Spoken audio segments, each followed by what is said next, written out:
Hi everyone, this is Veronica. Welcome to study glows. आज हम बात करने वाले हैं मेनिंगोकोकल डिजीज के बारे में। अब ये बीमारी क्या है, क्योंकि रिसेंटली न्यूज़ में रही है, so I thought that we should cover it. क्योंकि डिजीजेस पे अक्सर सवाल आपको प्रीलिम्स में आते हैं। तो अब डेफिनेटली आपका मेंस ओवर हो चुका है और हमारी तैयारी और हमारे टॉपिक्स फिर से 2024 प्रीलिम्स को टारगेट और मेंस को टारगेट करेंगे। सो ये आप देखेंगे तो प्रीलिम्स के लिए एक इंपॉर्टेंट टॉपिक हो जाता है, क्योंकि कोई भी डिजीज़ जो न्यूज़ में रही होती है कई बार उस पर सवाल जो है वो आता है। बाकी आप मेरे सोशल मीडिया पे कहीं भी कनेक्ट कर सकते हैं, because I feel together we can make a huge difference. So Virginia में 5 डेथ्स रिपोर्ट हुई इस डिजीज़ की वजह से। डिजीज़ का नाम है मेनिंगोकोकल डिजीज़। ये एक आउटब्रेक वहाँ पे देखा जा रहा है वर्जीनिया में, और ये इस महीने सितंबर, अब तो ख़त्म होने वाला है, तो सितंबर के स्टार्टिंग में आपने ये आउटब्रेक वर्जीनिया में हमको न्यूज़ में देखने को मिला। अदरवाइज अगर आप फिलहाल की बात करेंगे तो इस मौसम में वायरल डिजीजेस बहुत फैले हुए हैं। डेंगू के केसेस बहुत देखने को मिल रहे हैं, इनफैक्ट टाइफॉइड भी देखने को मिल रहा है, बट डेंगू मलेरिया जो है बहुत ही कॉमन है। तो किसी को भी कोई भी फीवर आए तो सेल्फ मेडिकेशन की जगह कोशिश करनी चाहिए कि हम डॉक्टर को जाके दिखाएं। अब वर्जीनिया यूएस की एक स्टेट है जिन्होंने सितंबर स्टार्टिंग में स्टेट वाइड आउटब्रेक जो है वो घोषित कर दिया कि ये डिजीज बहुत ज़्यादा फैल रही है, क्योंकि इससे 5 लोगों की जान भी शुरू में चली गई। उसके बाद का डेटा और भी इंक्रीज हुआ होगा। दिस इज अराउंड 4th और 5th सितंबर के अराउंड हमारे पास ये डेटा था। तो खैर हमको यूएस के डेटा से मतलब नहीं है, हमको इस डिजीज से मतलब है। मेजॉरिटी ऑफ केसेस वहाँ पे आ रहे थे, तो क्योंकि ये डिजीज थोड़ी फैटल भी है और 5 में से 1 लोग जो है उनको कोई ना कोई परमानेंट डैमेज हो जाता है। अगर इस डिजीज़ का वो शिकार होते हैं, या डेफ हो जाएंगे, या आंखों की रोशनी चली जाएगी, कुछ ना कुछ परमानेंट डैमेज देखने को मिलता है। तो यूपीएससी सिलेबस में हेल्थ टॉपिक में GS2 में आपका कवर होता है, और प्रीलिम्स में ये डिजीज़ ही बहुत इंपॉर्टेंट है। मेंस के लिए मुझे कुछ खास इंपॉर्टेंस इसकी लगती नहीं है, प्रीलिम्स के लिए है। ये डिजीज जो मेन चीज आपको एक याद रखनी है, क्योंकि कोई भी डिजीज होती है यूजुअली या वो बैक्टीरियल है, किसी न किसी माइक्रो ऑर्गेनिज्म की वजह से होती है। बैक्टीरियल हो सकती है, वायरल हो सकती है, फंगस के कारण हो सकती है। तो मेनिनगोकल डिजीज जो है, ये कंडीशन जो है, ये नेसेरिया मेनिंजाइटिस बैक्टीरियम, एक बैक्टीरिया है जो इसको कॉज करता है। So it is a bacterial disease. और ये जो इन्फेक्शन है ये ब्लड स्ट्रीम से फैलती हैं, ब्लड स्ट्रीम की लाइनिंग में वहाँ से ब्रेन तक पहुँचती हैं, स्पाइनल कॉर्ड को इन्फेक्ट करती हैं और बहुत सारे डिसऑर्डर्स क्रिएट करती हैं, जिससे इंसान की जान भी जा सकती है, and they can actually become very severe, क्योंकि बहुत तेज़ी से प्रोग्रेस करता है ये डिजीज़। और स्ट्रॉन्गेस्ट डिफेंस जो अभी तक अवेलेबल है मेनिंगोकोकल इलनेस के खिलाफ, वो वैक्सीनेशंस ही हैं। अब सिम्टम्स किस तरह के आते हैं, तो देखो सिम्टम्स हम पढ़ेंगे, उनको देख के डरना नहीं है। यहाँ पे बार बार हम यही बोलते हैं जनरल प्रिकॉशंस के लिए भी, कि कभी भी फीवर हो, जैसे आजकल इतनी सारी बीमारियां फैली हैं, आप जाके एक ब्लड टेस्ट या डॉक्टर को ज़रूर दिखा लें। इमीडिएटली ब्लड टेस्ट कराने की भी ज़रूरत नहीं है, that is also wrong. Immediately blood test की ज़रूरत नहीं है, बट आप जाके डॉक्टर से एडवाइस ज़रूर लें, सेल्फ मेडिकेशन शुरू ना करें। तो यहाँ पे इस डिजीज में हाई फीवर से शुरू होता है, और सडनली एकदम तेज बुखार हो जाता है, ठंड लगने लग जाती है, शिवरिंग आपको होगी, और अर्ली साइंस हैं ये जिससे लगता है कि हाँ बॉडी में कुछ तो गड़बड़ है। फिर सर दर्द शुरू होता है, ये बहुत ही कॉमन सिम्टम है, और इतना तेज सर दर्द होता है कि आपको मेडिसिन से भी फर्क नहीं पड़ेगा। और ये बहुत अर्लीस्ट ये सिम्टम है, फीवर, वेरी हाई फीवर, और बहुत जोर का सर दर्द, कि किसी को इस डिसीज से इन्फेक्शन, ये डिसऑर्डर उसकी बॉडी में हो रहा है। फिर और क्या है इसका सिम्टम, नेक स्टिफनेस। आपकी जो गर्दन है वो इतनी स्टिफ हो जाती है, बहुत ही क्लासिक सिम्टम है इसका, कि आप ऐसे करके गर्दन नीचे भी नहीं कर पाते, अपनी जो चिन है उसको नेक के साथ टच नहीं कर पाते, इतना स्टिफनेस हो जाता है। You can not lower your chin to the chest. और बहुत सारे इंडिविजुअल्स जिनको मेनिंगोकोकल डिजीज होता है, नौशिया यानी थोड़ी वॉमिटिंग जैसा फील होगा, या फिर वॉमिटिंग होने लग जाएगी, गैस्ट्रोइंटेस्टाइनल सिम्टम्स, पेट में गड़बड़ होने लग जाएगी, ये सिम्टम्स भी रहते हैं। एक और खास बात है इसकी, फोटोफोबिया। फोटो हम वर्ड किसके लिए यूज करते हैं, लाइट के लिए।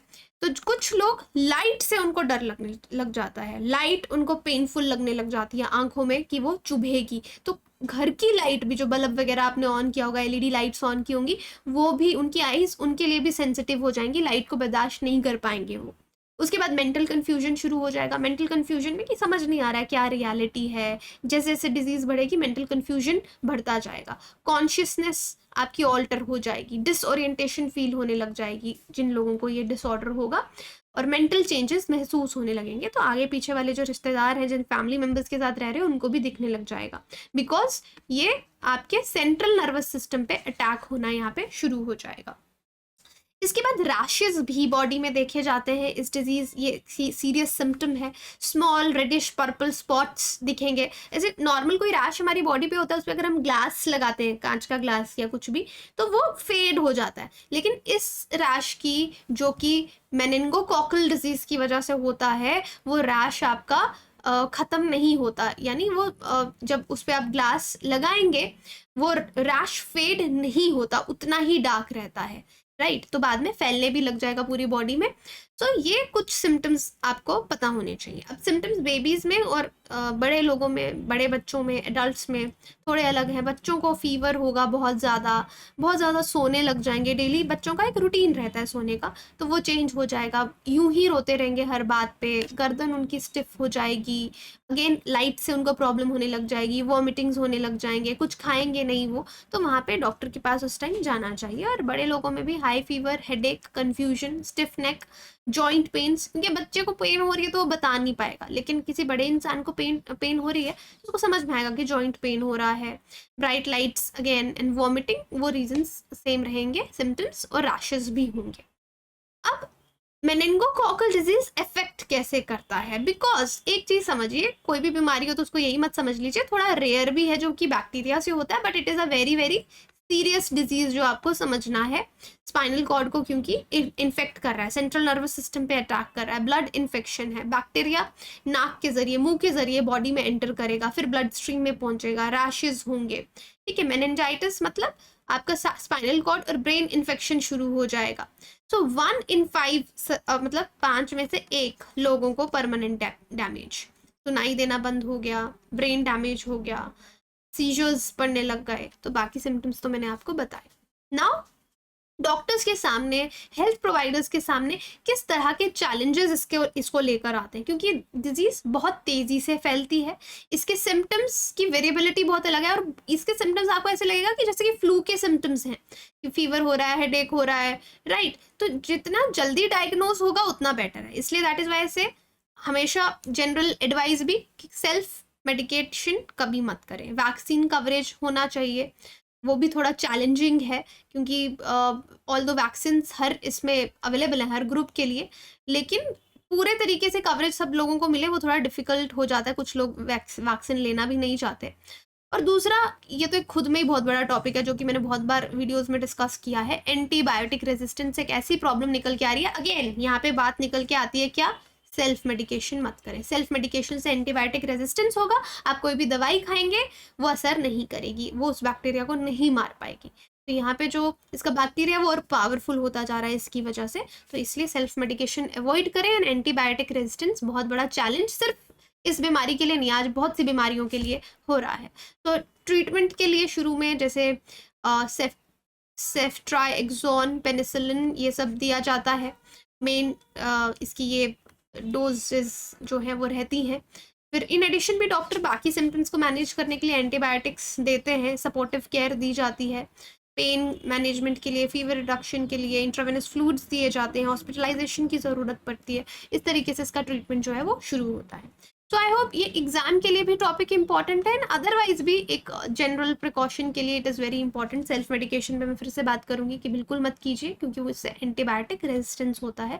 उससे आज हर बीमारी, इस जो भी बैक्टीरियल या वायरल वाली बीमारियां हैं, वो इतनी बैक्टीरिया और वायरस इतने स्मार्ट हो गए कि वो समझ गए अच्छा तुम्हारे पास यही दवाइयाँ हैं, हम कुछ नया लेके आएंगे, नई बीमारी, नई तरीके से बीमारी करेंगे कि आप हमको मार नहीं पाओगे। Okay, so take care of your body, it's the only place you have to live.